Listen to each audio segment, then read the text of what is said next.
ನಮಸ್ತೆ. 7/1/2025 ಮಂಗಳವಾರ ಶುಕ್ಲ ಪಕ್ಷ.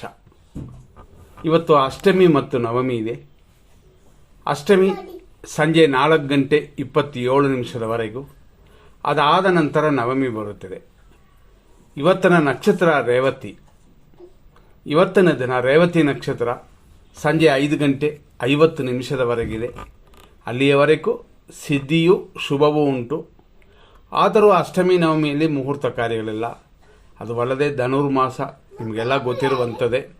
ಇದರಲ್ಲಿ ವಿಶೇಷವಾಗಿ ನಾವು ಹೇಳಬೇಕು ಅಂತಂದರೆ ಇವತ್ತಿನ ರೇವತಿ ನಕ್ಷತ್ರ ಶುಭವಾಗಿದ್ದರೂ ಮುಹೂರ್ತ ಕಾರ್ಯಗಳಿಲ್ಲ. ಧನುರ್ಮಾಸ ಬೇರೆ. ರೇವತಿ ನಕ್ಷತ್ರ ಆದ ನಂತರ ಬರೋದು ಅಶ್ವಿನಿ ನಕ್ಷತ್ರ. ಸಂಜೆ 5:50 ಮೇಲೆ ಅಶ್ವಿನಿ ನಕ್ಷತ್ರ ಸ್ಟಾರ್ಟ್ ಆಗಿ ಕಾರ್ಯಸಿದ್ಧಿಯು ಅಮೃತವನ್ನು ಕೊಡುತ್ತದೆ. ಆದ್ದರಿಂದ ದೋಷಗಳಿಲ್ಲ. ಆದರೆ ನಾವು ಯಾವತ್ತು ಎಂದಿನಂತೆ ನೋಡುವಂತೆ ಅಷ್ಟಮಿ ನವಮಿಯಲ್ಲಿ ಶುಭ ಕಾರ್ಯಗಳಕ್ಕಿಂತ ದೇವತಾ ಕಾರ್ಯಗಳು ಪೂಜಾ ಕಾರ್ಯಗಳನ್ನ ಮಾಡೋದರಲ್ಲಿ ಖಂಡಿತವಾಗಿ ತೊಂದರೆ ಇಲ್ಲ. ಇಂಥದನ್ನು ಮಾಡಿಕೊಳ್ಳಿ. ಇವತ್ತು ಬೇರೆ ವಿಷಯಕ್ಕೆ ಬರೋಣ. ಇವತ್ತಿನ ರಾಶಿಗಳು 2. ಬೆಳಗ್ಗೆ 6:44 ಸಂಜೆ 5:50 ಮೀನರಾಶಿ, ಆ ನಂತರ ಮೇಷರಾಶಿ. ಬೆಳಗ್ಗೆ 6:44 12:09 ರೇವತಿ ನಕ್ಷತ್ರ 3ನೇ ಪಾದ. 12:09 ಮೇಲೆ ಸಂಜೆ 5:50 ರೇವತಿ ನಕ್ಷತ್ರ 4ನೇ ಪಾದ. ಆನಂತರ ಸಂಜೆ 5:50 ಮೇಲೆ ರಾತ್ರಿ 11:30 ಅಶ್ವಿನಿ ನಕ್ಷತ್ರ 1ನೇ ಪಾದ. ಆಮೇಲೆ ರಾತ್ರಿ ಅಂದರೆ ಬೆಳಗಿನ ಜಾವ 5:10 ಅಶ್ವಿನಿ ನಕ್ಷತ್ರ 2ನೇ ಪಾದ. ಬೆಳಗಿನ ಜಾವ 5:10 ನಂತರ ಅಶ್ವಿನಿ ನಕ್ಷತ್ರ 3ನೇ ಪಾದವಿದೆ. ಇದೇ ಅಶ್ವಿನಿ ನಕ್ಷತ್ರದ ಕೊನೆಯ ಪಾದ ನಾಳೆಯೂ ಇರುತ್ತದೆ. ನಾಳೆ ಅಂತಂದರೆ 8ನೇ ತಾರೀಕು ಅದಿರುತ್ತದೆ. ಇದೆಲ್ಲ ನೋಡಿಕೊಂಡು ನಿಮ್ಮ ಕಾರ್ಯಗಳನ್ನು ಮಾಡಬಹುದು. ಇವತ್ತು 100% ಒಳ್ಳೆಯದು ಮತ್ತು 100% ಕೆಟ್ಟೋದನ್ನು ನೋಡೋಣ. ಸಹಜವಾಗಿ ನಾವು ಎಂದಿನಂತೆ ನೋಡುವಂಥದ್ದು ಏನು ಅಂತಂದರೆ ಇವತ್ತಿನ ದಿನ ಪ್ರಕಾರ 100% ಕೆಟ್ಟೋದರಲ್ಲಿ ಕೂಡ ಯಾವ ರಾಶಿಗೆ ಯಾವ ನಕ್ಷತ್ರದವರಿಗೆ ಅಧಿಕವಾದ ದೋಷವಿದೆ ಅಂತ ನೋಡುವಂಥದ್ದು ಒಂದು ದಾರಿ. ಸಿಂಹರಾಶಿಯವರಿಗೆ ಚಂದ್ರಾಷ್ಟಮ ಉಂಟು. ಇದು ಸಂಜೆ 5:50. ಆಮೇಲೆ ಕನ್ಯಾ ರಾಶಿಗೆ ಚಂದ್ರಾಷ್ಟಮ.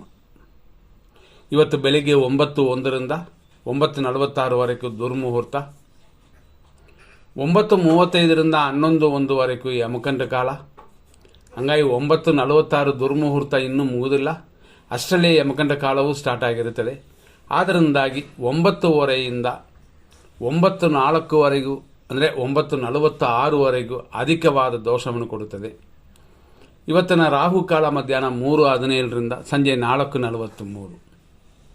ಇವತ್ತಿನ ವಿಷಕಾಲ ಇರೋದು ರಾತ್ರಿ 9:17 10:52. ರಾತ್ರಿ 10:45 ರಾತ್ರಿ 12:47 ಮೃತ್ಯು ಇದೆ. ಇಷ್ಟರಲ್ಲಿ ರಾತ್ರಿ 11:11 12:01 ದುರ್ಮುಹೂರ್ತವಿದೆ. ಹಾಗಾಗಿ ಇವತ್ತು ಮೃತ್ಯುದಲ್ಲಿ ದುರ್ಮುಹೂರ್ತವು ಸೇರುತ್ತದೆ. ಎಚ್ಚರ. ಇಷ್ಟೆಲ್ಲ ನೋಡಿದ್ವಿ ಅಂತಂದರೆ ಇರೋದರಲ್ಲಿ 100% ಒಳ್ಳೆಯ ಸಮಯವನ್ನು ಹುಡುಕೋಣ. ಏನೇ ಅಷ್ಟಮಿ ನವಮಿ ಇರಲಿ, ಧನುರ್ಮಾಸವಿರಲಿ, ವಾರಗಳು ಅದರಲ್ಲಿ ನಾವು ಹೇಳುವಂತೆ ಮಂಗಳವಾರನೋ ಮತ್ತೊಂದೋ ಏನೇ ಆಗಲಿ ಬೆಳಗ್ಗೆ 6:44 8:59 ಶುಭವಾಗಿದೆ. 11:03 3:15 ಮಧ್ಯಾಹ್ನದವರೆಗೂ ಶುಭವಾಗಿದೆ. ಸಂಜೆ 4:45 ರಾತ್ರಿ 9:15 ಶುಭವಾಗಿದೆ. ರಾತ್ರಿ 12:49 ಬೆಳಗ್ಗೆವರೆಗೂ ಶುಭವಾಗಿದೆ. ಇದನ್ನು ಮನಸ್ಸಲ್ಲಿ ಇಟ್ಕೊಂಡು ನಿಮ್ಮ ಕಾರ್ಯಗಳನ್ನು ಮಾಡಬಹುದು. ಮುಂದಿನ ಸಂಚಿಕೆಯಲ್ಲಿ ನೋಡೋಣ. ಧನ್ಯವಾದಗಳು.